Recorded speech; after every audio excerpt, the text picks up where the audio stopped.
This is Holy Faith Media. Joe Pasillo.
Everywhere. Hello again, everyone, and welcome to the Frontline with Joe and Joe. Joe Pasillo, as always, joined by Joe Resinello, and once more, dear brothers and sisters, Sunday night, live at 8 o'clock. Let us go into the breach. And thank you all for joining us. Because of you, and we say it all the time, but every time I tell you, it's because it's just our show just keeps growing and growing and growing. We're getting a lot more viewership, and again, that's thanks to you sharing our videos. We got a ton of shares last week, and a lot more people are aware of what we're doing. And it's really humbling. It's phenomenal because Joe and I, we're doing this show. We call it Kitchen Table Politics, Religion, and Culture because that's what it is. We don't have PhDs, all right? We have PhDs in common sense. Those are hanging all over the wall, right? But last time I checked, we didn't go to Harvard. But who cares, okay? The bottom line is this. We are in for a fight.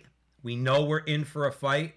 We say all the time on the show at the Frontline with Joe and Joe that the greatest revolutionary act you can commit right now is to open your mouth. And we're going to talk about free speech, all right? Or at least that's going to be a recurring theme, not just tonight, but in all our shows, because they're coming after your First Amendment rights. Not just freedom of speech, freedom of religion, freedom of association. Obviously, you can't protest. You're a domestic terrorist now if you protest in a way the left doesn't like. So these times the times were interesting.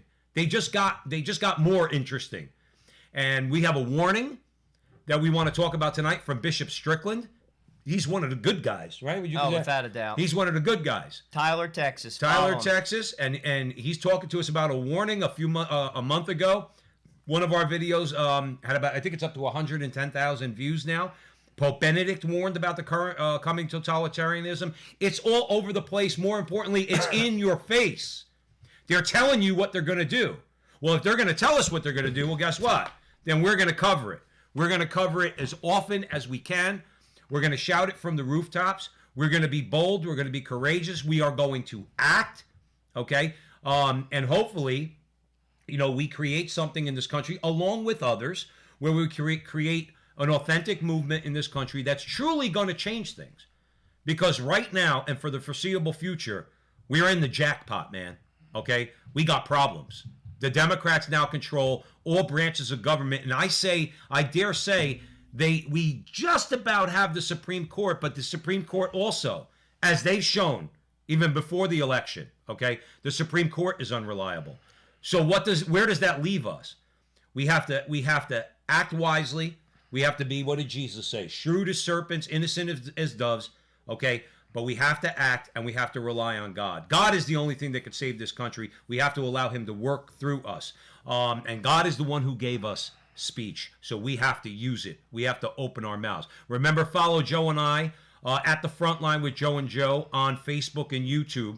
That's for now, okay? Until we wean off them, we'll use them, okay? And Jonathan Ross at Holy Faith Media, well, he has us all over the place. And it's a beautiful thing. I think we're on iTunes, Spotify. I don't even know. And guess what? That's Jonathan's business. Our job is to show up, and Jonathan is the one who gets it out there. So shout out to Jonathan Ross at Holy Faith Media. And his channel, by the way, those of you who are listening, who are not on Holy Faith Media, you ought to be. and subscribe both on Facebook and YouTube, because Jonathan's got a great lineup, okay? He's got a Frontline with Joe and Joe. He's got Jeremiah Bannister. He's got Tim Flanders. He's got Dr. Robertson Jenis. These are all very interesting shows talking about topics that we all want to know about, that we all need to know about. So we want to thank you all for joining us. So we have a really good conversation for you tonight.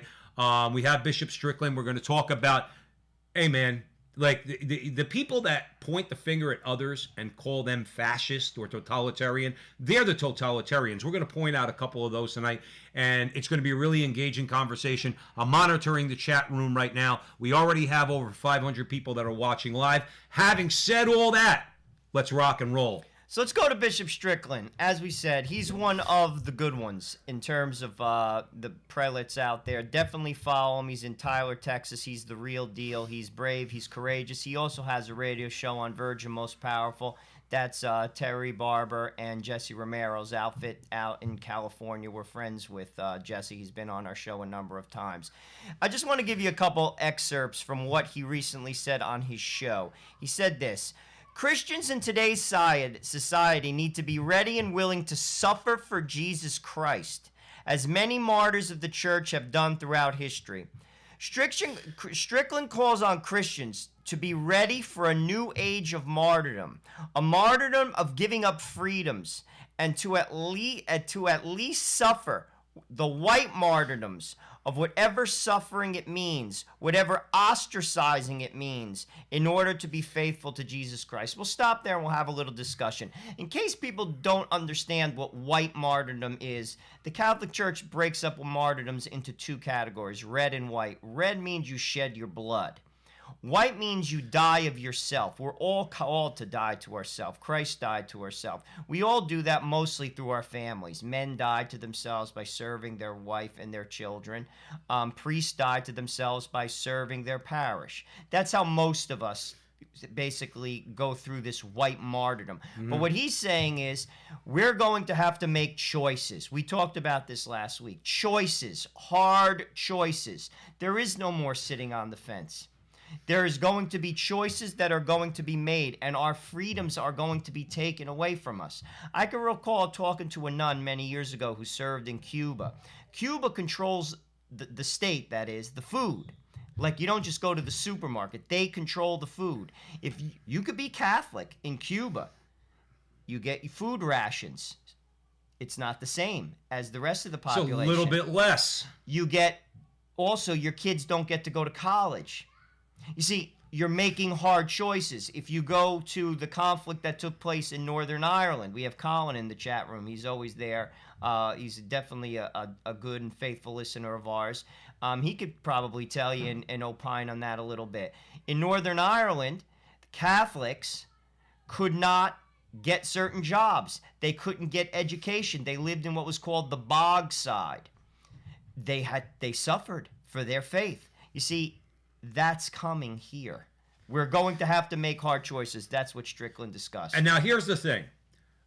Some choices are going to be made for you, okay? And what I mean by that is your job, okay? And this is something that somehow, some way, even though the Democrats are now going to control all branches of government, okay, something has to be done about cancel culture.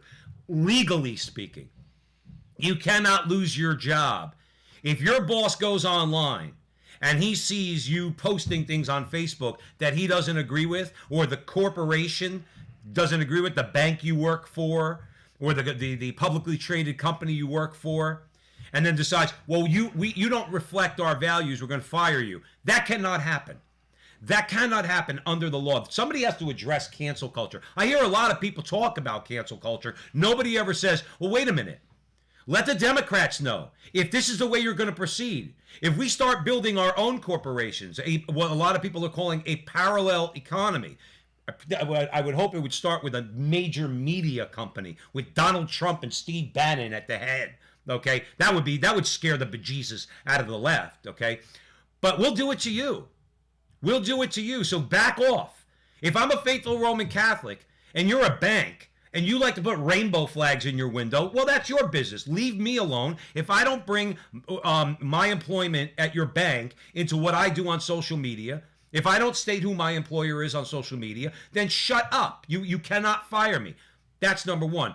But what Joe's talking about, now that might be, those might be choices that are made for you, where you're going to get fired from your job because you hold certain positions. Don't think that's far-fetched. It's not, okay? Look at Tim Gordon, okay? Tim Gordon got fired from a Catholic high school because he called BLM a terrorist organization, basically reiterating what the FBI said about BLM, okay? But the choices were, think about this. Joe mentioned Cuba. Now, we're not Cuba yet. I say yet. But what are the choices we have to make? Right now, the biggest way that they have power over us is because we give it to them in the form of our money. Okay, why is Amazon so big? Because everybody buys things through Amazon. Key. Why is Hollywood awash in cash? Because we watch their filth. Why do Twitter and the rest of them, okay, make so much money? Now, for now, we're using them too, okay, but we're looking for alternatives to get away from them because I don't want to put money in their pockets. We have to get it through our heads. The sacrifices we're being called to make that can make a significant change, can make a significant dent, at least have them wake up and let them know that they're not beating us down, is to stop putting money in their pockets. That's how to do it. You couldn't even consider that white martyrdom. That's a small sacrifice. That's not white martyrdom, okay? It's a small sacrifice. The example we use all the time, you probably know what I'm going to say, we have a hard time canceling Netflix and HBO. That's too much of a sacrifice for us. If we're not willing to do that, what's going to happen when they really drop the hammer on us? And they hate you. Why would you give them your money? I say this all the time, and this is where I think the church has to mobilize. They want to destroy the church. The next thing they're going to do, I'm going to tell you this right now, is the Equality Act. Watch it very carefully. Bishop Strickland is alluding to that here. The Equality Act is going to declare that if you believe in anything, well, basically, if you believe if you don't believe in same-sex marriage. If you believe that men can't get pregnant. Okay. I'm not being far-fetched. No, but most people across the world, it's not just America, believe in traditional marriage, a man and a woman. This is not some crazy idea. This is timeless. If you do not recognize same-sex marriage, and if you say this publicly, it's going to be equivalent of hate speech. Mm-hmm. That's what that piece of legislation is going to do. That's where 20 years ago, when conservatives were saying, don't allow them to codify hate speech, that it's not an acceptable category, because hate speech is subjective, Joe Rossinello. Okay, it's whatever the left says they don't like. But that's they're going to call that hate speech. That's not hate speech. I mean, that's. I'm saying the way they. Oh no, but I'm just saying that's just, to be honest with you, it used to be an opinion. Joanne's in the chat room. She says they will say Scripture is hate speech next. Joanne, that's already happening. Just to let you know, this was last year. Okay, the European Jewish Commission is moving to ban the Gospel of St. John. So let's say, for argument's sake, the LGBT rage mob in America, well, they're going to look to ban the Bible, especially Leviticus. I mean, maybe they start out banning certain books. So Leviticus, that's out, because it's a very clear condemnation of sodomy in Leviticus. Surely the destruction of Sodom and Gomorrah, that's out. All right, that's in Genesis. Okay, St. Paul's letters, that's out. So they're already calling to ban Scripture. It's not like that's what they're going to do next. They're already doing it. They're already calling for it, because the Bible is hate speech. The Bible's hate speech because the Bible condemns homosexuality. That's really what it comes down to. Let's talk a little bit about what else Strickland said. Strickland said that we have to pray and to be guided by the wisdom of God and the Holy Spirit. In describing the story of another martyr, St. Thomas More, Bishop Strickland said, this is very important, so pay attention. We should be wise and crafty, even if we have to use the laws and every means available to legally challenge any limitation on our ability to proclaim the truth of Jesus Christ, the 10 Commandments, and the teachings of the Church. He is 100% correct, because we may have to use the law. Because like Joe said, there's going to be a lot of push against Christian civil liberties and religious liberties during this administration. Now, in fairness, no question about it, Donald Trump, even though I mean, I hate to say it, but it's true. I mean, he's not going to be president as of Wednesday, okay? But Donald Trump did provide, aside from whatever he did as president, okay, and following through on many of his promises, okay, particularly pro-life. Okay, and I'll argue with anybody about that. We're going to have hopefully a live interview tomorrow morning with Austin Ruse from CFAM. He said Trump is granularly pro-life, meaning even the smallest things Trump has pushed for to protect human life in the womb. And this guy works at the United Nations. Yeah. It'd be an interesting interview. You should check it out. Yeah, so we're going to hopefully be on at 9 o'clock, and hopefully we're going to be live. We will be on at 9 o'clock. We're shooting to do it live, okay? That would be a great thing. But my point is, Trump did give us, even though at the moment it seems like the devil has won, okay? Trump did give us in 4 years about 280 federal judges and 3 Supreme Court justices that could very well serve as a backstop to the juggernaut that's coming our way. Because they're going to move quickly. They're going to move very quickly. The first 100 days is going to be nightmarish for us. Not just with the COVID nonsense and masks and things like that. The Equality Act, Joe. The Equality Act, they're going to call it the Equality Act. We should all call it the Christian Persecution Act. That's what it's going to be. Devastating. And they made that clear.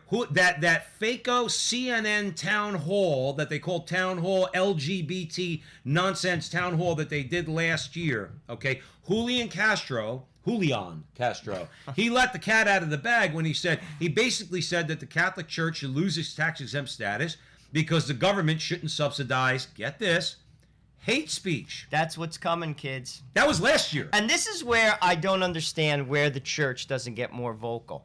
They are coming for you.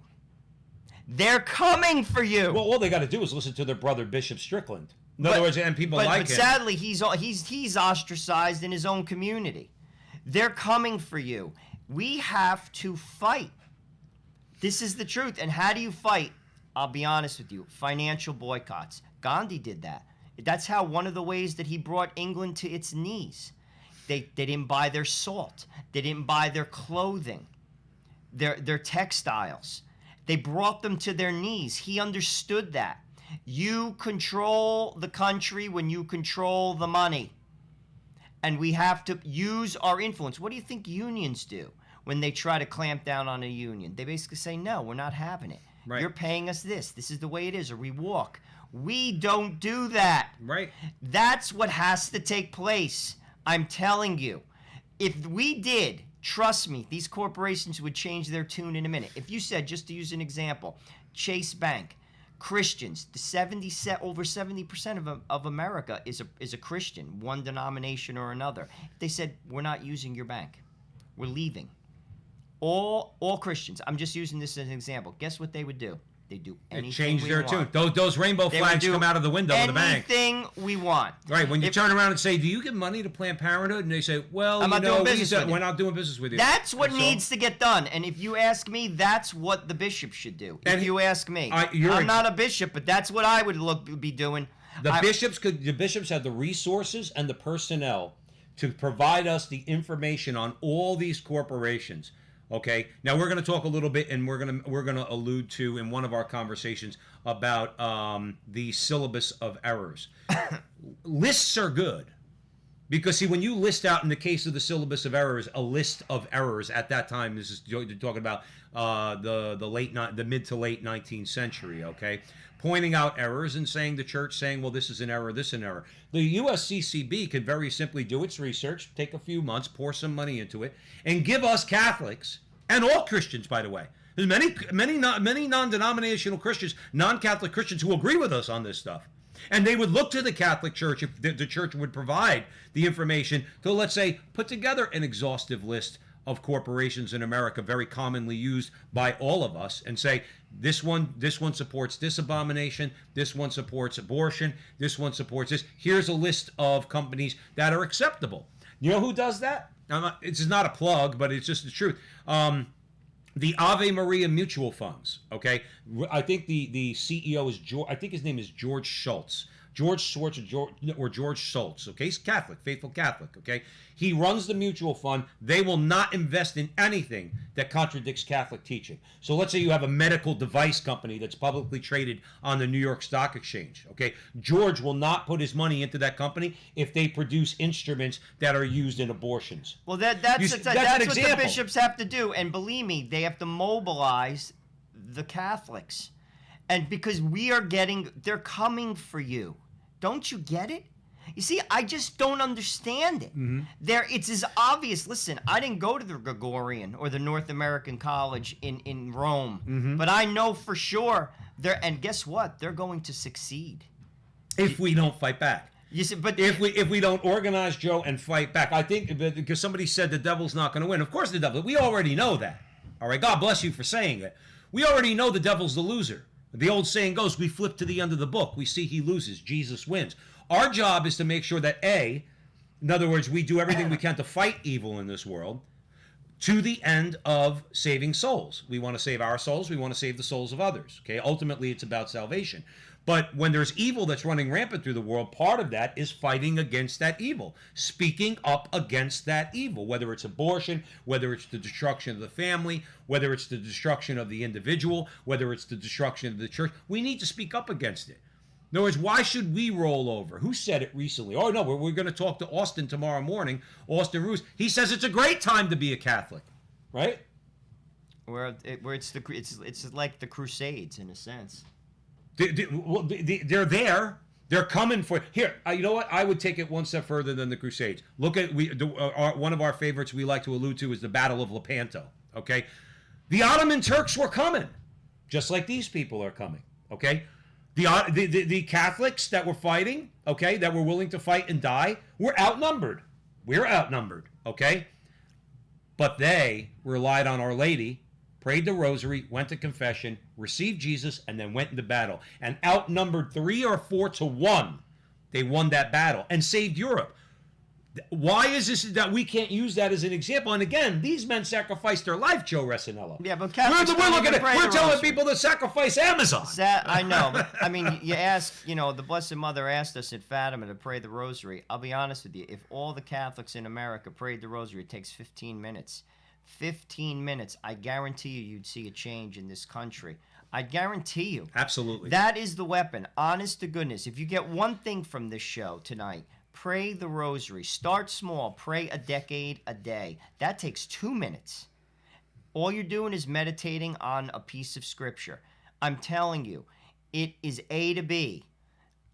A, U, B, Mary, and we'll throw C, Jesus, direct line. This is the way to do it. I'm telling you, it'll transform you, it'll transform the nation. But Bishop Strickland is definitely onto something there. I'm telling you, we're going to have to make some hard choices, and frankly, there's no sitting on the fence. It's over. If we make what I would consider to be not so hard choices now, and you mentioned boycotts. It's funny. I was talking to my brother earlier today. He goes, you know what word we don't use enough when we're talking about all this? Boycotts. I said, well, Joe and Joey do. We say boycotts all the time, but we're not organized. I could get rid of Amazon. Okay, we could dump Netflix. Okay, and some other things that we could, let's say, do where we buy, where we spend our money, and things like that. Okay, where you do your banking. Okay, we could do that. But what, like Joe's point is, well, what about if 20 million people did that? Oh, forget it. What about if 50 million people? Listen, 75 million people voted for Donald Trump. However you want to slice it. 75 million people. You're going to try to tell me that those 75 million people, if you could organize to elect Donald Trump, you can't organize to boycott their asses out in Silicon Valley or in Hollywood?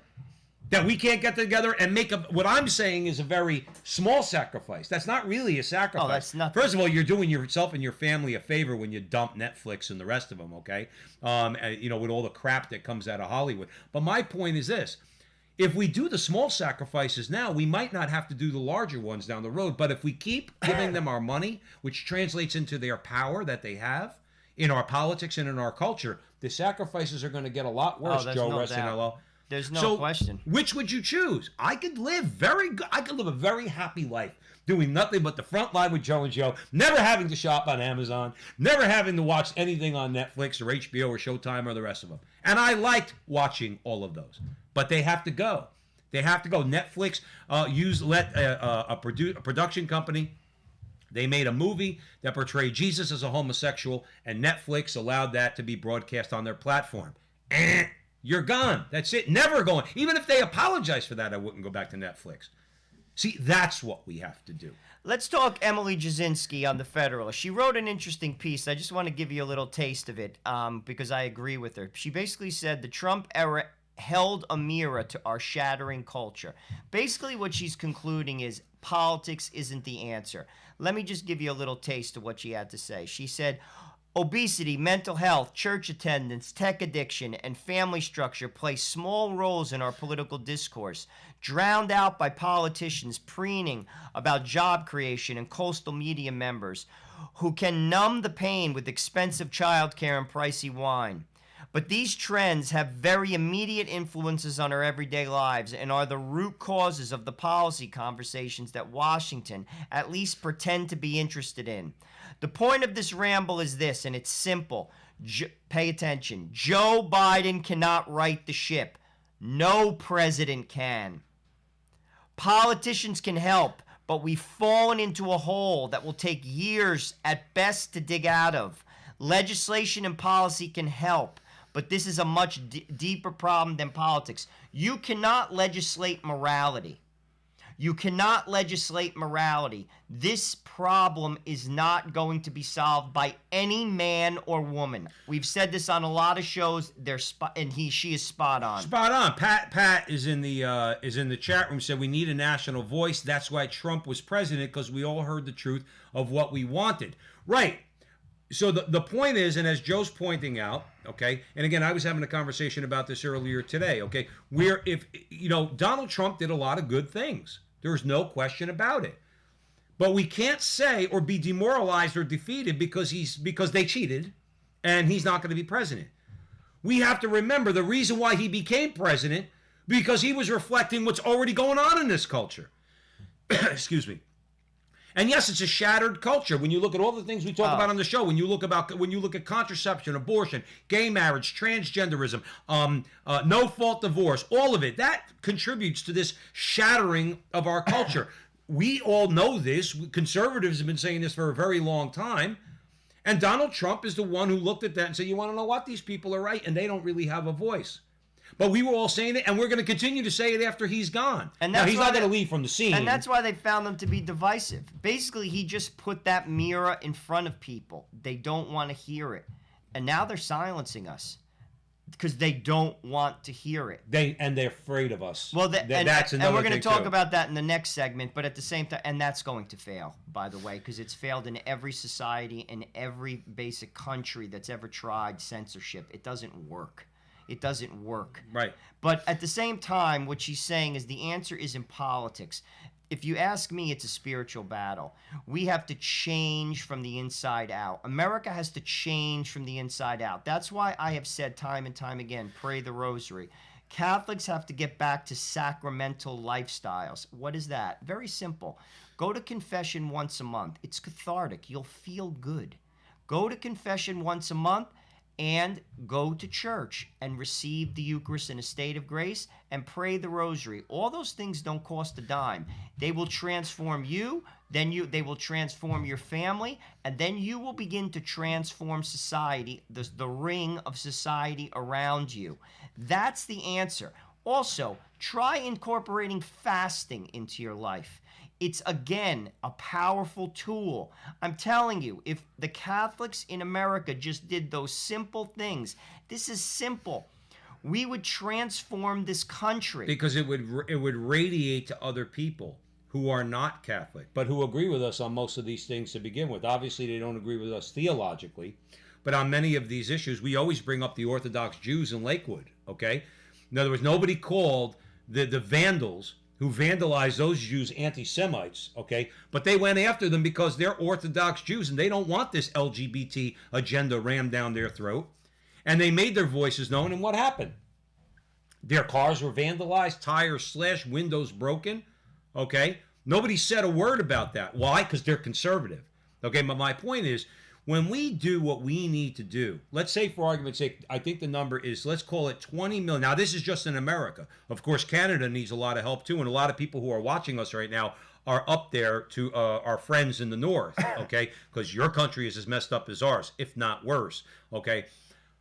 But we need to think in our minds, 20 million people, minimum, all right, faithful Catholics that do pray, that do go to church every week, that go to regular confession, receive Jesus every week in the Eucharist, okay? Do you understand how much that would radiate out to the rest of the culture if we came together as 20 million, let's say, Americans and really made our voices known? Let them know you cannot beat us, you cannot destroy us. Our Protestant brothers and sisters would join us.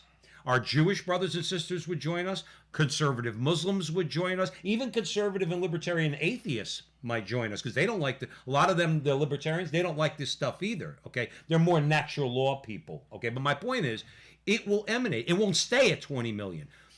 But we have to get it to our head, and I think this is what Joe was alluding to.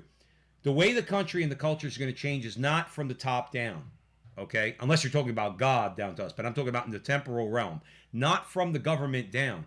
It's going to start with each individual person within their own families, as Joe said, practicing holiness, growing in holiness, being faithful, and then letting that ripple effect go out and out and out to your community, then to your town, then to your county, then to your state. That's the way it'll work. It starts from the bottom up. Now, if we keep that in mind, all right, I think that would be a really good starting point. And Joker No had said, what can I do to organize people? This is what I have proposed, what I'm going to do. And hopefully once it gets off the ground, we're going to live stream it, and we'll talk a little bit more about that on our show. I'm organizing a rosary group of men where we're going to pray on a corner in the public the first Saturday of every month. So that's what I would say you could do, Joker. Join us. It's the Blue Army. We're going to pray men. Men need to pray the rosary. It is a visible sign of our faith and our unity towards our God and our country, and that is something you can do. I'm telling you, the rosary is the weapon. Organize, even if it's 2 people. Talk to your priest, see if they will allow you to do it, and on the first Saturday at noon, stand in front of your church and pray the rosary. We have to unite our efforts to God. I'm telling you, that is the key, and they will be magnified. A good Carmelite friend of ours said to us, if you speak the truth in union with God, you're basically like 10,000 men. 10,000. I'm telling you, this is what we can do. This is what we should do. God's not interested in numbers, Joker. I'm telling you, get one person. You might be surprised how it could start. A priest by the name of Patrick Payton started rosary rallies all over the world. He would get millions of people to do it. Why can't you be that person? Why can't I be that person? Mm-hmm. God uses nobodies. Well, guess what? I'm a nobody.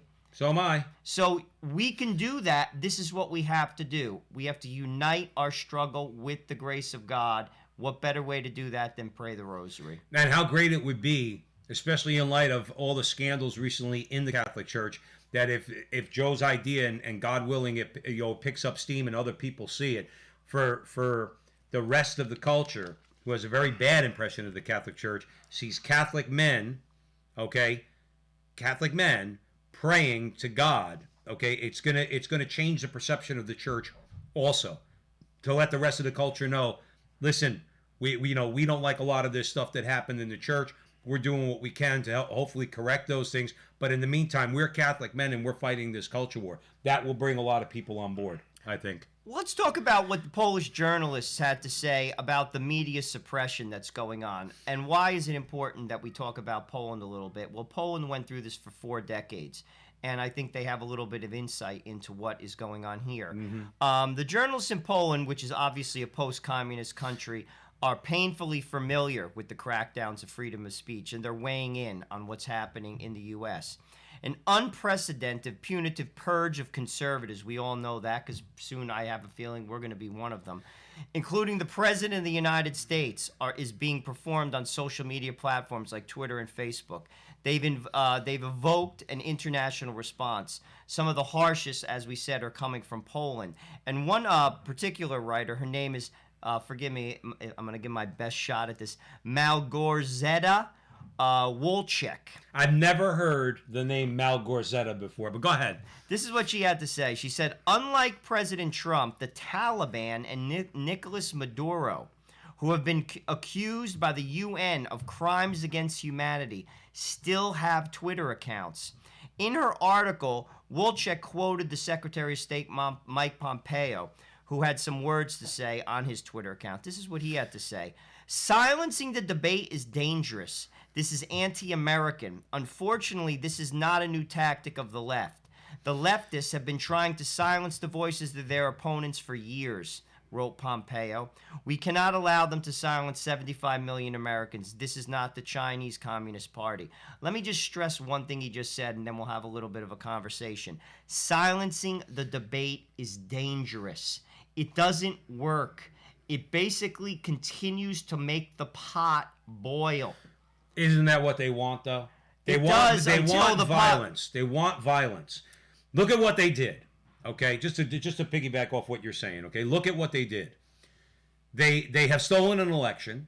Okay, so now your vote doesn't count. Now they're taking you off social media so that you can't even say anything to anybody about that. Okay, or any other beef that you might have. And you know what that leads to for people who are not disciplined and prayerful? They start to get violent thoughts, and many of them start to act on those violent thoughts. That is a mistake. That is exactly what the left wants. Look at what they did in the Capitol on January 6th. I would agree. That is a huge error. They're using that to consolidate power for themselves. They're saying, well, Donald Trump and his supporters did that, therefore we have to shut them down on social media. Do you see why? Now that was a staged operation by the left. Okay, what happened on the 6th? But if we actually go out there and commit violence, it's only going to lead to more violence, which is going to lead to them acquiring more power for themselves. And taking away more of your rights. Take away more of your rights. We cannot fall into that trap. We need to, as E. Michael Jones says, we need to establish secure lines of communication. We need to organize.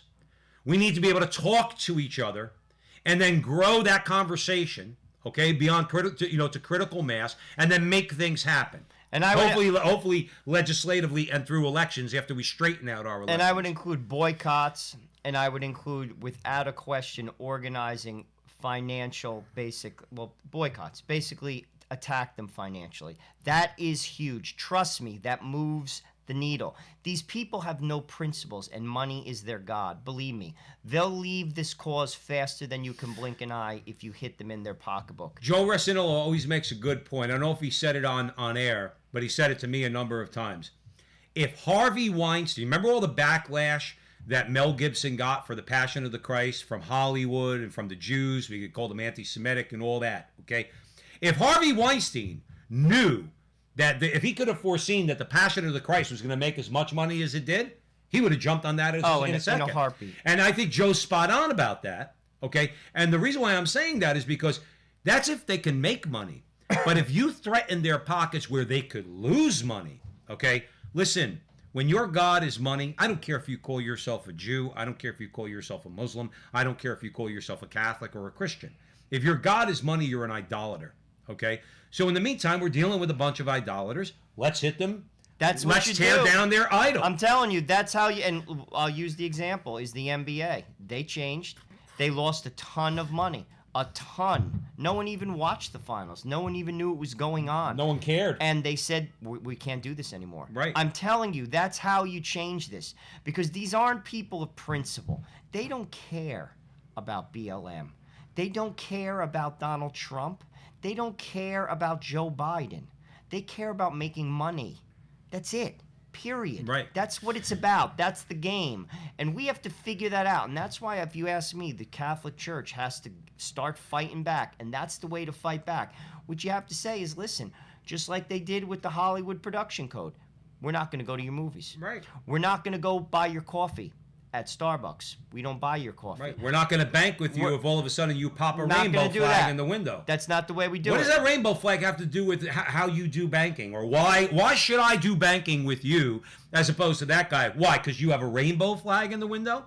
You call yourself a tolerant person? We're tolerant. Joe Rossinello, we're the tolerant people, okay? And listen, are you tolerant of my view? I have no problem. If a person is gay, I'll respect you. I'll love you as a person.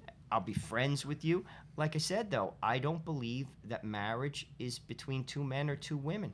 And frankly, I don't think I'm wrong in saying that. That's biblical. Every Christian should believe that. That's biblical. That's a layup. Every Muslim believes in that. Every Jew believes in that. Well, every Orthodox Jew believes in that. Well, it's a pervasive. Well, same thing with Christians. There's tons of Christians, tons of Catholics. No, that are I tolerant know. of that. I'm not Tons. singling them out. But I'm I not- mean, like it is a pervasive idea. This is pervasive. Mm-hmm. I mean, and frankly, to be persecuted, to have that view is just crazy. Listen, any person who is an active homosexual should have every individual right as a single person that I have. Every single right that I have as a single person. I don't believe that they should be allowed to marry because I think it hurts the society. Because marriage between a man and a woman who raise children is the building block of a society, and two men cannot do that the way a man and a woman can. It basically trivializes the marriage of a man and a woman. Well, it it's says not a it's marriage. equal. Well, they're saying that their marriage is equal to that. It's not. And it's not.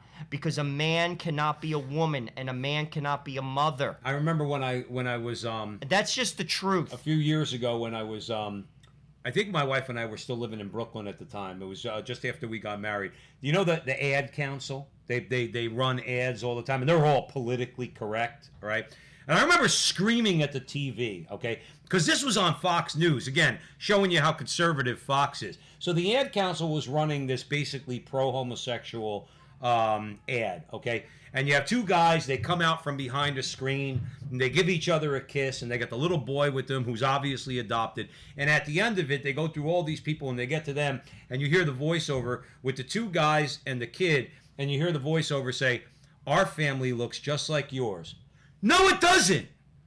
No, it doesn't. You're two guys with an adopted kid. Your family does not look like our family. And a man cannot be a mother, and a woman cannot be a father. You see, this is what it's. Love is not love. That's not no. Love is that love is a feeling. Love is very different than that. Love is sacrificial. That's what married love, especially on a Catholic perspective. It's sacrificial. You die to self. Our society, forget about even the culture, it doesn't even understand that anymore. Frankly, I struggle with that every day as a Catholic man. To be honest with you, it's hard to live sacrificial love. It's hard. That's why you need God's grace to do that. It's very hard. I mean, let's be honest. I'd be lying to you, when you have kids and you have a wife and your life isn't your own. But they don't understand that. And like I said, that's going to be, I'm telling you, that's you want to talk about the front line? That's the front line. That's the major front line. Joe and I have said this. We said it earlier today. While they're showing you, they're not so stupid that they're going to tinker with an economy. In fact, they're talking about opening it up now. I read an article, even that bug-eyed mayor of Chicago, okay, is saying that the economy's got to open up. Restaurants got to open up ASAP. That's the woman who said, we will cite you, we will arrest you, and we will take you to jail. Talking about if you have a party in your house, okay, that weirdo. Even she's saying you got to open up the economy. Andrew Cuomo came out, which directly affects your gracious host here, okay, said we got to open up the economy because obviously what they need to do is they need to now bolster the economy because over here, what they're going to show you is, look, we didn't do anything to hurt the economy. No Green New Deals, no major tax increases, okay, because they want the economy to be doing well to give you the illusion that they're moderate people. What they're going to do over here is the Equality Act, which is, as we said, the Christian Persecution Act, and they're going to codify Roe versus Wade into law, making it very, very difficult to undo. That's what they're going to do over here. While they're convincing you everything's great, because they're not messing with the economy, the Trump economy, they're going to do all these other things behind the scenes, aside from everything we're going to be talking with Austin about tomorrow. Austin Roos about all the things that Trump did internationally to protect human life. Joe Biden's going to undo that immediately. Mexico City policy, the whole 9 yards, okay? We can't fall for that. And unfortunately, I believe we are, because like you said, we focus too much on money in this country. And if we're doing good financially, we're afraid to rock the boat on what are essentially the most important issues. Because those are the things that are destroying our country. The moral issues are what's destroying our country. Abortion, the LGBT rage mob, their agenda, transgenderism, all of it. That's what's really destroying our country. Not whether or not taxes go up or down 3%. Well, let's talk a little bit more about media suppression. This is what Ari Fleischer had to say. He was the former White House press secretary under Bush. He said this: censorship is a slippery slope that leads all of us into a worse space. Censorship never works, he said. Censorship doesn't get rid of ideas. It creates more dangerous underground ideas that ferment in it and create a worse and bitter atmosphere. And that is a problem. One-sided censorship, and that is increasingly what we're seeing. This will not end well. This ends in a terrible place, he continued. This ends in even more anger and recrimination. If you are on the one side that this is being done to, if you start to realize that the only way you can communicate is to lash out, you will lash out. Joe said that. People who aren't grounded in prayer will lash out. If you realize the way you can communicate is just to speak your mind and be heard, maybe your ideas are so bad that they'll filter into the ether and no one pays attention. That's much better. That's why censorship doesn't work. You see, the ideas, they're not going away. Just because they're blocking you out does not mean that those ideas aren't there. And I'm telling you, I actually think this is going to backfire big on them. Very big. You can look at history. This has failed historically. It's not a winning idea, if you ask me. And frankly, I don't even know why they should pursue it, because it's not an American idea. I don't know how any objective person, actually I do know why, because they brainwashed you. They brainwashed you into saying that if you believe in a pro-life position, if you believe in traditional marriage, if you go to church, that you're some type of hater, that you're a beast, that you are some type of threat, and they're trying to squash you. That is exactly what is going on. Stalin did the same thing. Stalin's argument, because again, you have to sell this stuff.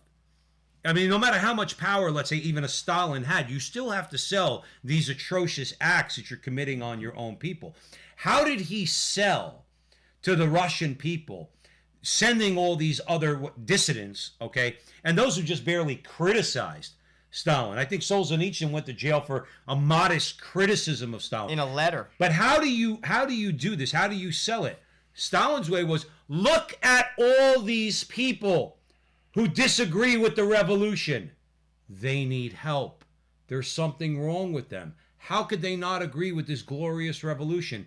We need to send them to a place where they're going to get the treatment that they need so that they get their head on right. You don't think that that's what this is all about, this suppression of free speech? The one thing the left hates, they hate the fact that we read history. They hate the fact that we see these very people in the person of Mao and Stalin and Hitler and others, okay? That they do the exact same things. And they hate the fact that we know it. That's what they always hate about conservatives, Joe. In other words, the fact that we know their game because we read. But no matter how much they want to convince everybody we don't read, we actually read. That doesn't mean they won't try it again. Of course, history, and they are. I mean, if you also realize, the Holocaust in Germany began. Hitler sold that to the Germans as it was basically a sanitary issue. That's why they had to round up the Jews. It was an issue of basic public health. Right. No lie. The Jews are a danger to public health. Sound like COVID? This is how, and then before you know it, the ball is rolling. This is a dangerous, dangerous climate. And I cannot even believe frankly, this is where, like I said, I know why, and they've just convinced people through the media, but objective people, the average people, there are many people that's what they believe. I got news for you. There are people that if they came to my house in the middle of the night and threw me in jail, they would say, good. That's where he belongs. You're going to tell me that you take like some guy in, say, Arkansas that believes in traditional marriage, has maybe 6 kids, goes to church every Sunday, some postgraduate hipster from Brooklyn. If they lock that guy up, he'd be like, good. He's a menace. He's a menace to what we're trying to accomplish here. That's the climate of America right now. And frankly, it's scary, and it's an un-American idea. It's going to come to a head. I'll be truthful with you. I actually think we're going to take the brunt of it. I actually think we're in for a few decades of a hard time. I really do. Unless we step up. Well, the track record doesn't show it. The church is weakened, and frankly, I don't see the backbone. I don't see it. I really don't. Maybe it'll change. I hope it does. I hope I'm wrong. I think we'll learn through suffering. I think after that arc takes place, I think from the ashes you'll see a society born again. But I'll be honest with you, I just don't see it. There's not enough people who care. There's not enough people who care. We vote for politicians that kill babies, and we've been doing it for 50 years. How is that possible? We vote for these people. Right. There are states that, and no one cares. You know Murphy's up for re-election He's in gonna New win. Jersey. He'll win. Well, He'll yeah, win. he's going to win. He'll win. And he's a disaster. But do you understand how far this has gone? How Joe mentioned abortion, because no matter how much people don't want to talk about it, that is the preeminent issue. If abortion went away, things would change in this country. Okay. The problem is people are have it so ingrained. What Michael Jones calls internalizing the commands of your oppressors. They sold you sexual liberation, central to which is abortion. And because that is the case, you got a lot of middle class suburban women who, before they'll vote for a property tax decrease and straightening out especially in New Jersey, straightening out the public schools, straightening out our budget, if the guy who can do that all for that woman, that mother, that wife, is pro-life, she won't vote for him. That's how bad it is. That this is like somebody like a conservative Republican in New Jersey can't be pro-life because the people of the state of New Jersey will continue to vote for the Murphys and the Cuomos of the world because they're for women's rights. They make abortion their number one priority. I do want to mention that Colin, hey Colin, what's happening? He's in the chat room. He's one of our top fans. Colin mentioned that about Trump leaving the scene. Trump's not leaving the scene, Colin. Trump is going to do something big. He stepped in it.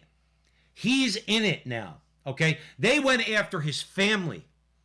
See, that's one thing the left always said, we don't go after families. We don't go after wives. They trash Melania. What are you talking about? If you said one word about Michelle Obama, they would have sent you to that gulag if they were set up. I'm going to be there anyway. I'll be there anyway. But if you said one bad thing about Michelle Obama, okay? In other words, off with your head. Say anything you want about Trump, his family, what they did to Melania, what they did to his children. Okay, Trump is not going anywhere. In fact, it's our opinion and others' opinion that Trump is going to team up with some very well-connected, wealthy people, and they're going to at the very least, what was his big thing for 4 years? Fake news, fake news, fake news. Create a new media company that's not just going to rival CNN and MSNBC, but also rival Fox News. You got 74 million built-in viewers for that station. I'd watch it. I actually think the other side is going to watch it too. They're going to watch the monitor. Well, they're going to have to. Because I'm telling you, it is going to explode. Expect that within this calendar year. You're going to see Trump on the scene. And it's going to, and I could already hear him. Look at our ratings. We beat Fox. The rest of them, losers. We're terrific. Look at us. We're terrific. I don't have to be again. president. And let me tell you something. And that could be, see, there's a few big things that could happen in this culture war, okay? The media and creating something big that can confront them and challenge their lies and take the viewership from the American people, that's in the top 5. In fact, I would say that's in the top 3. The media is guilty of so many lies that they accuse other people of lying. They're the liars. Jake Tapper's a liar. Okay, Brian Stelter, he's a liar. Rachel Maddow's a liar. They're all liars. They lied to you about Russiagate. They lied to you about Ukraine. They lied to you about all of it. But then they want to accuse other people of lying. Trump is not going away, Joe Ressinello. Well, let's talk about the radical left calling for consequences and deprogramming. Now here it comes. Pulitzer Prize winning, I can't believe she won a Pulitzer Prize. Nicole Hannah-Jones. If you win a Pulitzer Prize or I win a Pulitzer Prize, I'm going to say no, thank you. Until you rescind hers, don't give it to her, because this woman is, not only is she dangerous, she's a joke. Now, I'll be called racist for saying that, but I don't care. This woman, what's her name? Nicole Hannah-Jones is a joke. She's not an intellectual. She's not smart, and she doesn't know history. Okay, so she fabricates history to try to make it seem like all of history is racist. Okay, she is the liar. Well, basically, she believes that 74 million Americans deserve to be punished as part of deprogramming them. You remember the movie? What's the name of the movie with? And actually, Oliver Stone of all people wrote the screenplay for it. Oh man, I'm forgetting it. Midnight Express. Oh. You ever see Midnight Express about the American gets locked away in a Turkish prison? Disturbing. Okay, it was really disturbing. He was trying to smuggle hash, and he gets locked away in a Turkish prison. And at one point, like that's what they do to get exercise. They have to walk around this circle. All right, and the one guy comes in, and he, in an act of rebellion, he turns around and he starts walking the other way. And the guy comes up and says, "You're being a bad machine. We have to walk to the left. To the right is fascist. To the left is communist. We have to walk to the left. You're being a bad machine." That's what she's saying. You're being a bad machine. In other words, you need to be punished because you wanted lower taxes or you're pro-life. Okay? Trump didn't do anything about gay marriage, so I don't even know what the LGBT crowd has against Donald Trump. If anything, he supported them. Okay? But if you were in favor of a border wall, all right, strengthening our border, okay, all these things, you need to be punished for that. So that's what she's saying. Basically, she had a conversation with Eugene Robinson on MSNBC. This is a little taste of what they were saying. They were saying he asked her about the media and social elites, how best to deprogram the millions of Americans. Almost all of them are white. Almost all of them are Republicans who voted for Trump, as they are clearly part of a cult. Hannah-Jones responded with a vague call to look towards the undefined history, declaring that there has to be consequences. Listen to this. There has to be consequences based on how you voted. She then decried the push towards a quick reconciliation between the left and right, painted Trump supporters with a broad brush, lumping the Capitol rioters in with average Republicans who voted based on policy. Her only explanation of why anyone would possibly vote for Trump was that listen to this, white labor force voted for his policies to keep themselves more powerful than Muslims, Latinos, and Black Americans. Stop there. She's a liar. See, the thing is this about this woman. She knows that's not true. She knows it, but yet she says it. And nobody's going to challenge her because of this. See, because if you have the protected skin color, you could say anything you want. She's not going to mention the fact that black unemployment was at an historic low. So was Latino unemployment at an historic low. She's not going to mention the fact that 18% of African Americans and 40% of Latino Americans voted for Trump. Okay? She's not going to mention that because it goes against her narrative. It's all about race with this woman. If there's one thing that we could do as Americans, stop letting them break down everything into race. I tell my wife all the time, our wives are sisters, okay? I tell my wife all the time, I don't refer to my wife as an African American. I refer to my wife as a Roman Catholic American woman of Haitian descent. My wife's people come from Haiti. Now, maybe centuries ago they came from Africa, but they're Haitian, okay? That is an identity. That's where their roots were put down, under whatever circumstances. My wife is a Roman Catholic American woman of Haitian descent. I tell her all the time, I am a Roman Catholic American man of Italian descent. That's my identity. Stop letting them make it between white and black. We talked about Glenn Loury last week. Call their bluff. Glenn Loury is a black intellectual. And him and John McWhorter basically said, they have this agreement amongst people, this is what the left believes, a tacit agreement, that white people are not going to talk about black-on-black crime, they're not going to talk about fatherlessness and a few other issues that affect the African-American community. He says, call them out. He said, call them out. Break that agreement. Even though he doesn't agree there's an agreement. Break that agreement. He goes, they'll back down. call their bluff. That's what we have to do with this woman. If Joe and I ever explode and that woman's ever sitting next to me, in other words, Nicole Hannah Jones, I would tell her right to her face, you can't call me a white guy. I'm not a white guy. I'm a Roman Catholic American of Italian descent. Just like anybody else needs to break down their identity based on what's most important, okay? And it doesn't have to do with the color of your skin. But we allow them to do that. We allow them to call us racist, and they call us white guys. I'm not a white guy. I'm not a white guy. And I'm not going to let them call me a white guy and break everything down into black and white. That's why they're winning. We have to beat them on that level. Well, she's calling for basically punishment. She's basically saying, before you enter polite society, you voted for Trump, you need to be punished. And like Joe said, a lot of people voted for Trump. Listen, Donald Trump can be an abrasive guy. He's not God. I voted him, to be honest with you, for judges. Why? Because I don't believe in abortion. I think it's a horrible sin. I also want him to protect my religious liberty. I also believed in his financial ideas, to be honest with you. Race had nothing to do with it. Zero. And it's not fair what she's saying, but she's calling for punishment, and this is a scary idea. In my lifetime, and even in my recollection of American history, I have never heard this idea being thrown out into the ether of the American society publicly on television. They're saying you have to be punished because you voted for Donald Trump. Now, this is not a small amount this is 74 to 75 million people. This is crazy. But how are they going to punish you, Joe Resinello? Well, they're going to punish you financially. You see, right. But that's why, again, you see, they get it and we don't.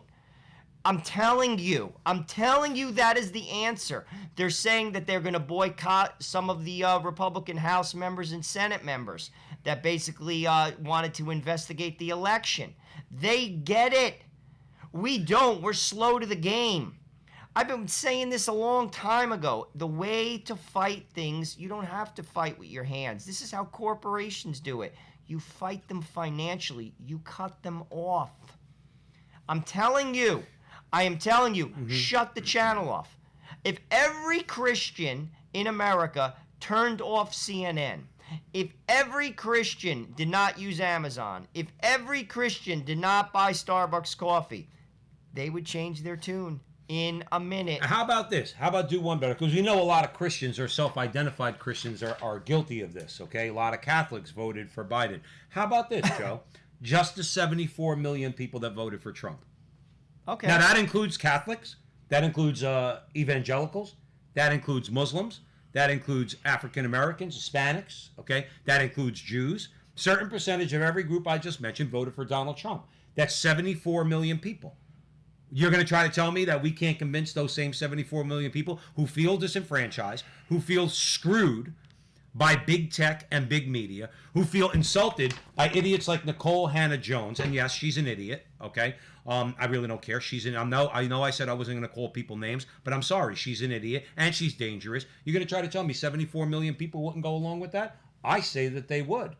I think if, let's say, Trump did start that big media organization and social media organization, let's say he got Bannon and a few other people, and they raised the money, and they created that thing, and they got those 74 million people that were listening to them, and they start calling for boycotts of Starbucks, of Amazon, of Twitter, of all of them, okay? You don't think that that's going to create a stir? I think it would. I'm telling you, that's the answer. But it doesn't end there, because we have, of course... you mean she gives us more? No, well, academia had to weigh in to the, basically, punishment, the call for punishment. Mm-hmm. You got a couple Duke professors who are basically saying that there has to be a commission established. Their names are Philip Napoli and Bill Adair. You mean there's an Italian that's actually provided? I was just going to say that. What a disgrace. What a disgrace. Basically, I think Bill Adair helped launch PolitiFact as well. I'm sorry, Dave the Hermit just turned around and said, well, because I mentioned I called her an idiot and I shouldn't call her names. He goes, well, you called the mayor of Chicago bug-eyed. Well, there it is. Sorry about that, Dave. Well, basically, they're saying that, they complain that corporate media fact-checking apparatus failed to prevent the horde of Trump supporters descending on the Capitol last week after being convinced by the president that the election obviously was, being certified by Congress was stolen, blah, blah, blah, blah, blah. So, okay, this is what they had to say. They said the lies flourished despite an extraordinary amount of debunking by fact checkers and Washington journalists. Stop there 1 second. Every time I read this article since you sent it to me, I kept saying to myself, fact checkers and Washington journalists. You see how they are? You know, I know better than you. Washington journalists, they fact checked all this. I'm supposed to trust them? Like you're putting them up as some sort of an authority that they're going to tell us what's actual news and what's quote unquote fake news? That's what you want me to believe? Washington journalists are the problem. Go ahead, Joe. But then they say, but the fact-checking didn't persuade the mob to storm the Capitol, nor did dissuading millions of other supporters of the president, they wrote. For the past 4 years, this is where I crack up. This is where they're basically saying, we're the smart people, we're the elites, you have to listen to us. They say, the academics, the journalists, the philanthropists, and the foundations and tech leaders have thrown a lot at this problem of misinformation. It's time for leadership. Once again, they're calling for punishment. They're calling, you see, they're afraid of what Trump created. And they are calling and trying to create an apparatus to squash it. Censorship is the first wave of it. Soon they're going to call you a hater and make it. They're going to make our language criminal. Well, they're going to do it in the Equality Act. Absolutely. The Equality Act is probably going to be a foot high, okay? And their wish list, hate speech, forcing parents to not be able to actually raise their children the way they want, giving educators the go-ahead to go around the parents' authority when it comes to abortion, when it comes to transgenderism. All of it is going to be in there. It's coming soon. I would be surprised if that's not put forth within the first 100 days. That's a fact. I mean, Alito said that when the Equality Act was first presented, particularly about marriage. He said it's going to relegate the idea of traditional marriage. You could only say that inside your house. You could only say, listen, I just believe marriage, is between a man and a woman. Which, even saying that as if like that's a crazy idea. Right. That is going to be, it's going to get to a point, and I think he's spot on. You cannot publicly say that. You cannot. Kat is in the chat room. She says, screw them. People have to stand up to these devils. Kat, I just focused on that real quick. You are standing up. You are. What we are doing, all right, joining us, making your voice heard as best we can right now. Hopefully we can come together and we can create a more powerful force in this country to go back against social media and mainstream media. You are fighting back against them simply by joining us, because we're fighting back by opening our mouth. Just want to let you know, nobody's laying down here, Kat. This isn't doom and gloom over here. We're telling you what's coming, but we're also telling you what we could do about it. Notice I hear a lot, Joe, we say it all the time. You see a lot of people out there complaining. They just complain and complain and complain. We're complaining. We do our share of it. There's a lot to complain about. But at least we're offering solutions. At least we're saying what we're going to do. And actually, what we're going to try to do. The best solution is, I'm telling you right now, is to pursue holiness. I'm telling you this. Trust me, trust me, First trust and me. foremost. I'm telling you this right now. That is the answer to this. We have to, the reason why we allowed this to happen is because we left God in the dust. Our society has been lulled to sleep by the siren because our eyes are not put on God. I read something recently by G.K. Chesterton. He said, when we forget about God, we lose our common sense. I'm telling you, common sense, there is no more common sense. It's absurd. Mm-hmm. I can't even believe some of the ideas that are put forth, and they're believed. And they're embraced, and it's almost like this avant-garde, like embrace, as if like we've come to this like heightened level of like our evolution. It's nothing but the opposite. We're going backwards. We're going backwards. We have to, as John Horvat says, we have to return to order. That's right. I'm telling you. And here's the thing. If we don't, it's going to happen anyway and organically because the society is going to collapse.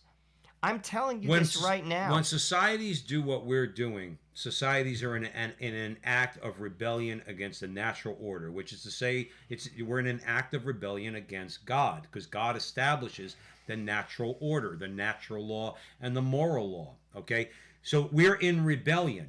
When we get back to order, we're back to the equilibrium. In other words, society does not do things like kill their children. Okay, society does not do things like recognize marriage in any form outside of one man and one woman. Nobody's singling out homosexuals. It's simply saying that marriage is one thing and one thing only.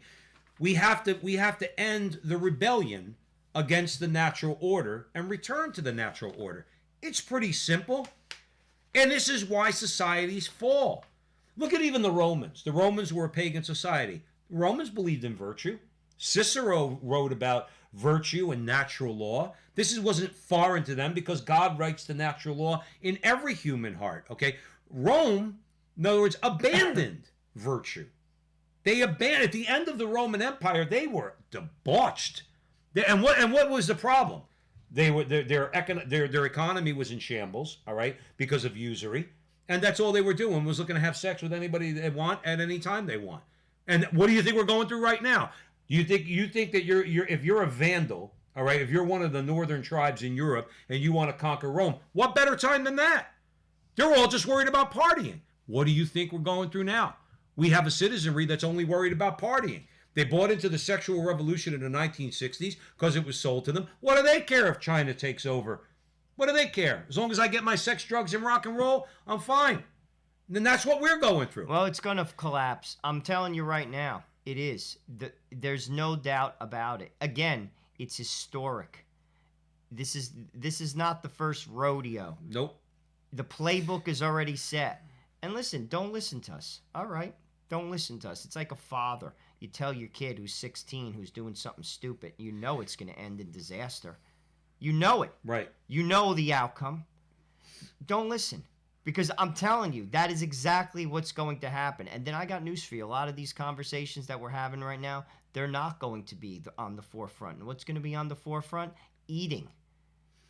Finding water, clean water. When the economy collapses completely. And we look like Venezuela. I'm just saying. I mean, no medical care. Only for the very, very rich. Very, very rich. That's what's on the horizon. No social. You know, you go to other countries in the world. There is no social security. There's no unemployment. People beg in the streets. Right. People bathe in the streets. That's the way it is. That's now. And I'm wondering why people think that can't happen in America. It could happen in a second. What makes you think America's so special? It could happen in a second. I mean, this is, you know, you look at the nation of India. It's over 1 billion people. It's 1/9 of the globe. There's so many people. There's 2 societies that are existing in India. You have people, it's a growing middle class. It's actually beginning, their economy is growing in leaps and bounds. There's a large swath of Indians that live in abject poverty. You go to Brazil, same thing. Brazil is a huge economy, but there's a large swath of Brazilians. There's 2 societies that exist in Brazil. I mean, radical opposites. That could happen here in a minute. Mm-hmm. Actually, that's the direction it's going. That's the direction it's going. James is in the chat room. He says sex, drugs, and rock and roll instead of a living wage. That's right. Because think of it this way. We were talking earlier today about China and what goes on in China. You know, China has a social credit system. I love saying China. How about the one Asian reporter on the White House lawn? Why do you look at me when you talk about China? Because she's Asian. In the meantime, you can't tell she's Asian because she's got the mask on, right? Why are you looking at me? Like it was such a fake attempt to try to call Donald Trump a racist. But China has a social credit system. And what do they do? And James, this pertains to your comment, okay? Because we talk about the sex, drugs, and rock and roll culture all the time. In China, if you don't go against the government, if you accept your position in society, okay, you are provided certain things that are designed to make you happy, okay? And if you're not a complainer, like Joe and Joe, okay, your social credit score goes up. You're more acceptable in Chinese society. What happens if a couple of jamokes like us, if we were in China doing this, our social credit score goes down. We'd be dead. So therefore, you don't get as much food. You don't get as much this. You don't get as much that. You're not socially accepted. Okay? You're ostracized. So in China, I understand the article I read recently was that the Chinese people actually like that system. They feel like they get their needs taken care of. All right, a lot of which has to do with sex, drugs, and rock and roll. The idea that you really are free and happy. In the meantime, you're nothing but a slave, and you're accepted in society, and you could hang out in a bar, and people will like you because your social credit score is high. And if your social credit score is low, then you can't do those things. And what happens? They make you miserable. So until you come around, until, like the Bolshevik told Dr. Zhivago, until you adapt yourself, your social credit score is going to stay very low. You don't think they're trying to do that in America? That's what these people are talking about when they talk about punishment, when they talk about misinformation commissions. They're talking about developing lists. In other words, they want to make up lists of people. Another article I read, they're trying to pressure Harvard to take back or rescind the degrees that were earned by Harvard graduates that worked, that supported Trump, Ted Cruz, Dan Crenshaw, Kayleigh McEnany, and a bunch of other people. They're doing the same thing. They're doing the same thing as the Chinese Communist Party. They're reducing your social credit score. They're ostracizing you. We need to come together so that we could tell them, you know what? We as a group are ostracizing you. We don't want you in our lives. We don't want you in our towns. We don't want you in our schools. We don't want you in our cities. Go take the left coast. Go live somewhere else.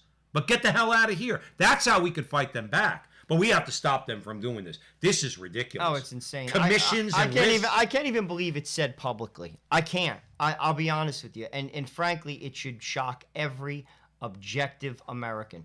I'll be truthful with you. I mean, I am a conservative. I am also very religiously conservative in terms of social policy. I can't believe this. If this was being done to the left, I'll be honest with you, in terms of punishing people, taking away their livelihood, I'll disagree with you, but I would never be for this. Yeah. Ever. Yeah. And I could say that with honesty.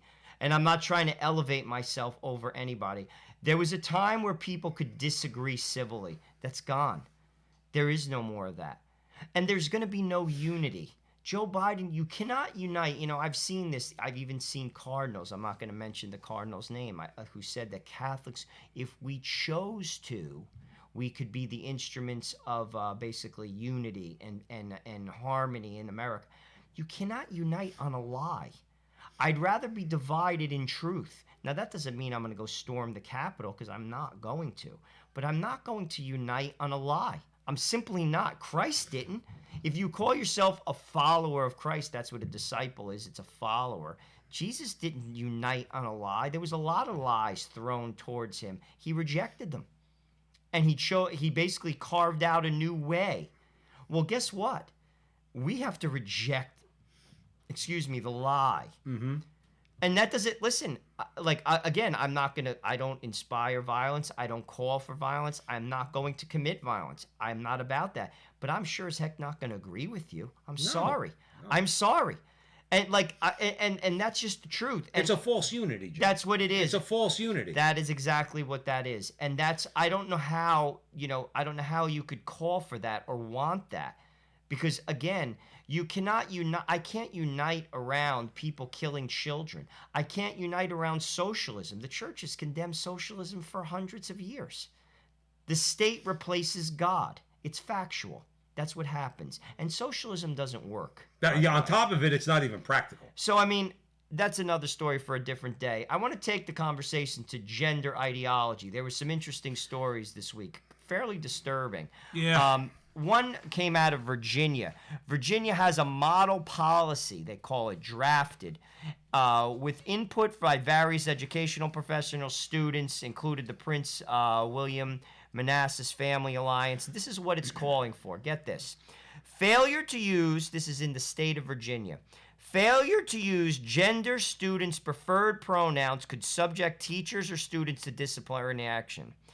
Students should help schools should help students make decisions about gender identity without parents being informed. See, now, why is it that nobody stands? Parents don't stand up and go down to the school board. Not saying get violent, but get in their face and say, every single thing that happens to my kid in this school, you will inform me of. Every single thing.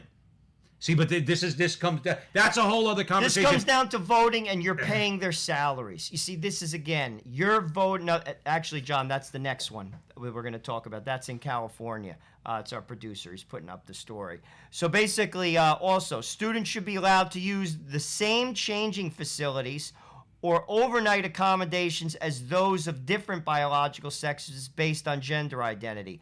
School staff is warned not to question anyone entering a restroom. Get this.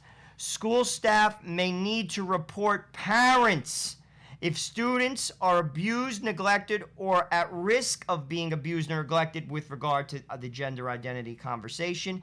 If they are being non-supportive of a child's assertion of their gender identity different from their sex at birth. Let me paint this picture for you real clear. This is in the state of Virginia. This is in Virginia. Let me paint this picture for you real clear. If when I was 5 years old, okay, and I know this would have happened, okay, if I picked up a doll, all right, and was a Barbie doll, and I said to my mother, Mommy, am I like Barbie? My mother would have given me a backhand. She would have sent me to my room, and she would have said, hey, get out of here. Go play with the Ken doll, not the Barbie doll. All right? And my mother, according to this law in Virginia, would be arrested. That's what they're calling for. They're saying that, I'm sorry, school staff may need to report parents. So my mother, in that case, would be reported by the school to the authorities, and I could be taken away from my mother. And now, my mother would kick all their asses up and down the street, little Italian cyclone that she is. But my point is, the way we used to deal with these things was to let kids work these things out. I don't have to tell people in this audience, we all grew up with the girls who were tomboys, all right? They wanted to play with the boys. They didn't want to play with Barbie dolls. And they're always young boys who early on in life might have had a couple of effeminate qualities. You know what happens? They grow out of them. Girls become women. The boys become men. They get to puberty. They change, all right? All their hormones are screaming all over the place.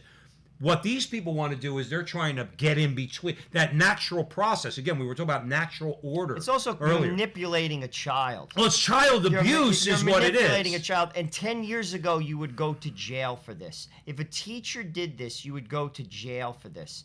You see, this is crazy. And here's the thing. You know, a lot of people in America, they buy into these rich communities because they want to have, like, the public school system's good, whatever. I mean, you hear these conversations constantly. This is everywhere now. In fact, it might be more pervasive in those communities than in poor communities. Mm-hmm. This is everywhere in the public school system. This is the state of Virginia. I'm not making this up. And here's the thing. How could you be cool with that? You're a parent. Forget about your political identity. Forget about it. How could you be cool with that? With a teacher telling you as a father or a mother that, listen, I think your son is a girl, and we're going to encourage them to pursue that. Are you crazy? And if you stop it as their parent, we will report you because you are abusing that child. Yes, that's the direction this is going. This is crazy, and I want to take it in another level. The next story comes from California, and this is interesting because you get a group of parents that did push back. But listen to what was taught. This is in the 3rd grade in California. It's in a very wealthy community, Cupertino, California. They were basically pushing this ideology. It's a math class in the 3rd grade. This was a report conducted by the Manhattan Institute City Journal. According to the report, based on the whistleblower, it documents parents commenting that the teacher asked the young children to create an identity map composed of characteristics such as race, class, gender, religion, and family structure.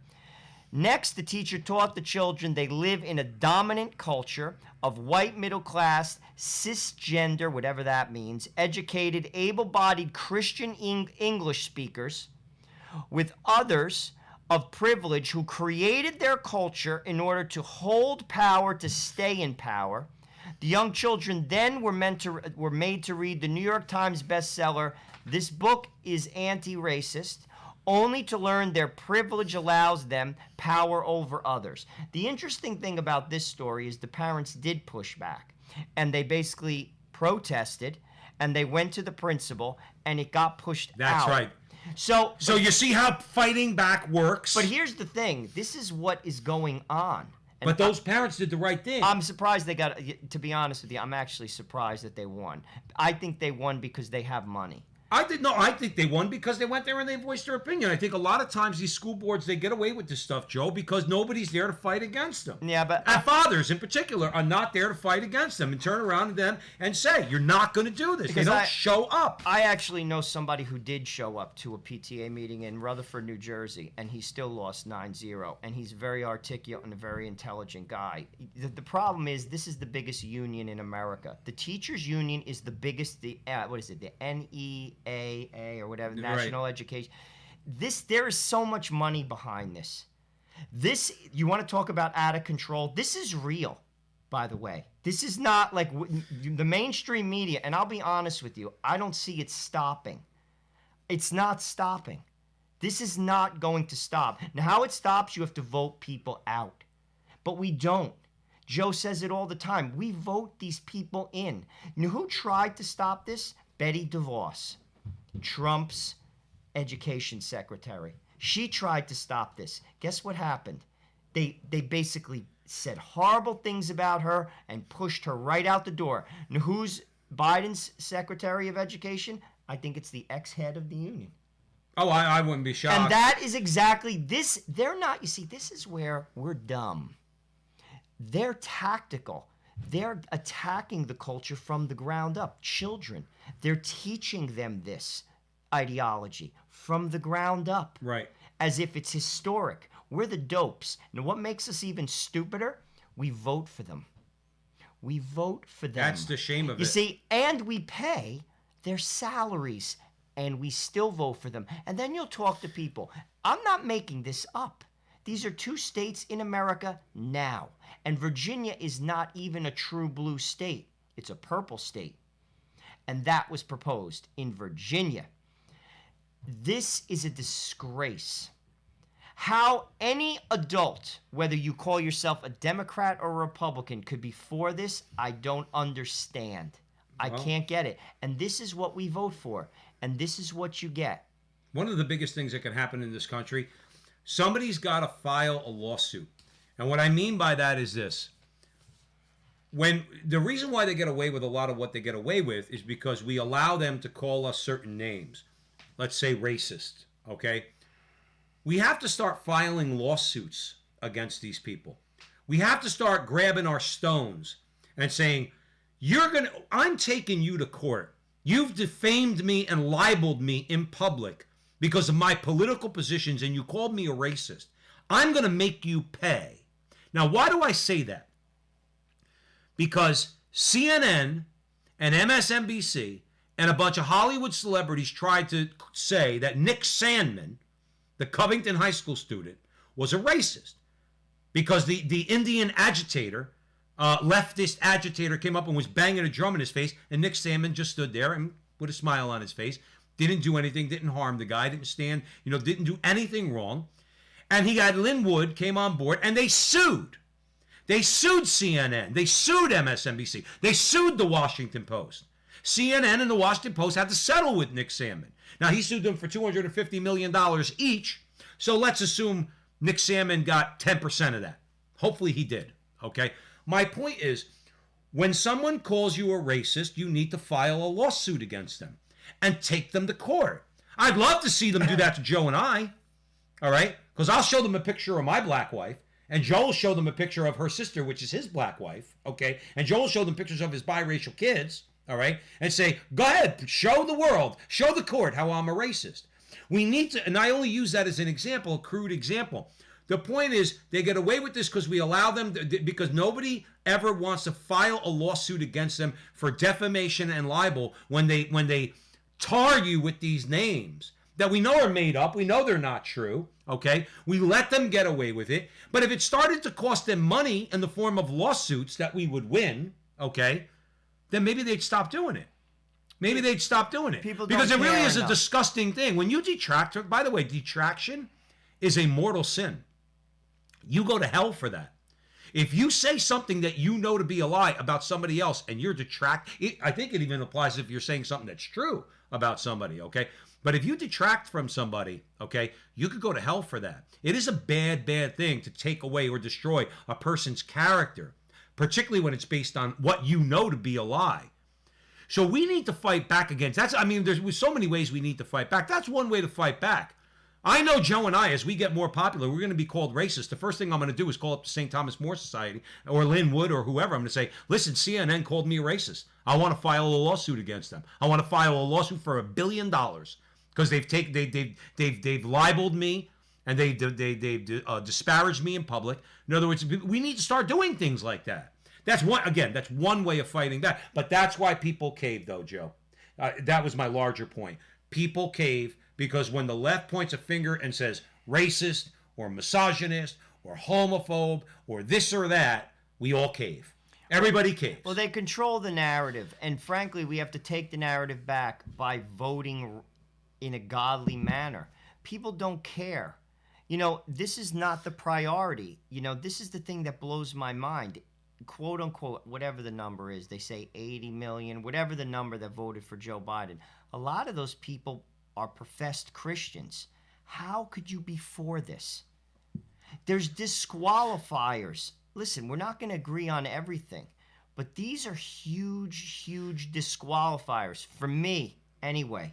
The conversation's done. I'm not voting for this. And why are people? Because God isn't their priority. How could someone vote for killing a child in the third trimester? How? How? It's not the priority. They don't care. Oh, they'll say, I'm personally against this. I don't agree with that. I'll tell you voted for Biden? Of course I did. I don't agree with that. But you do because you voted for it. Now, granted, you have to prioritize things, but this is a big deal. This is our children.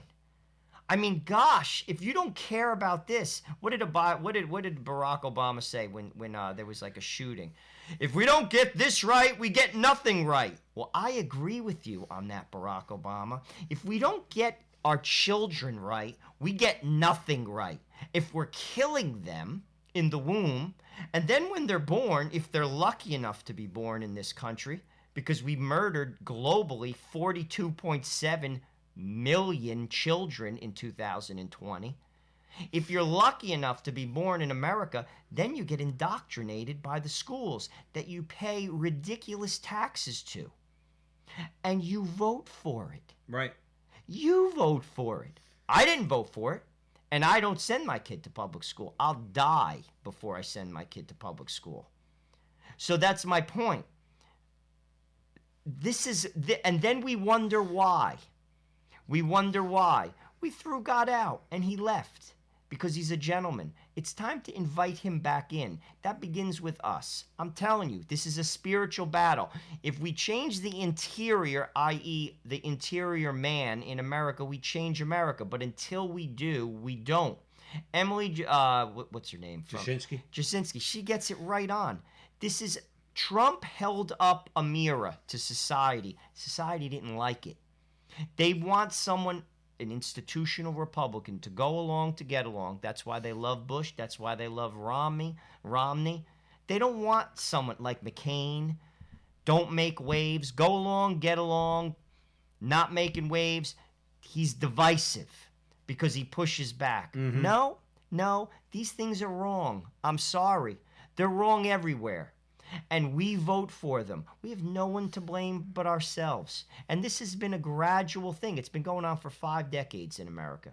It's been going on for 5 decades. And no president is going to change it. I'm telling you this right now. The only way we change it is if each individual makes a choice and returns to order.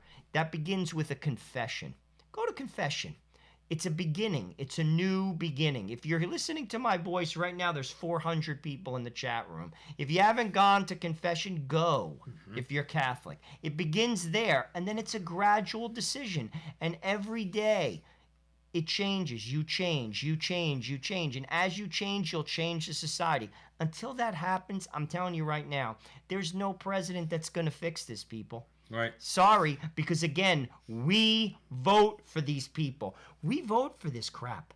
We voted for this crap. Particularly on the local level. You were talking about a local story. We are not involved in local politics as much as we should. We focus on the national politics. If we got involved in each individual state in local politics, starting from the town and working its way all the way up through the state, and we started to exert our pressure, particularly on these godless teachers unions, okay, we would make some headway. But anyway, we have to leave it there. We kept her here for about an hour and a half tonight, but I think it was an important conversation. A lot of recurring themes, okay, but we're going to still find these stories because you might not come across them. That's why you come to us at the Frontline of Joe and Joe, because we're going to pick the stories that we think you want to talk about or you want us to talk about, and we're going to have at it, all right, and we're going to keep it going, and we're going to keep it fighting. We would ask everyone, Joe and I, it's nearly a certainty that Joe and I are going to be on the radio. We're already on the Crusade channel. That's in Louisiana. All right, that's crusadechannel.com, the last live radio station standing. That's a subscription-based channel, okay? And we would encourage everyone to do a 30-day free trial subscription to see what they're all about. Mike Church has a great channel down there, all right? But Joe and I, it looks like we're going to be on AM radio. And right now, that station is in Fairfield County, Connecticut, and which also covers Northern Long Island, and the owners of the station are looking to make a move over the next several months to buying a radio station in Westchester, which covers New York City. So us two jamokes are actually we're heading in the right direction, and a lot of it has to do with your support. We've gotten equipment around us here, top-notch radio equipment, because of your generosity. We've moved forward because of your prayers for us and all the people that support us, many of whom come back week after week after week, sharing our videos and everything else. So we're going to be hopefully doing an interview show. All right, we have a lot of great interviews. I created a playlist on YouTube so that you could see all of just our interviews. And this radio station likes our interviews, and we think they're good. We think that you'll like them. They like them, and they want to put us on the air. And it could grow. It could grow from there. So we're moving up. Evidently, we're doing the right thing. And God, if it be His will, we're going to keep moving up and up and up, and we're going to get our message to a broader audience, and we can have that impact that we're talking about.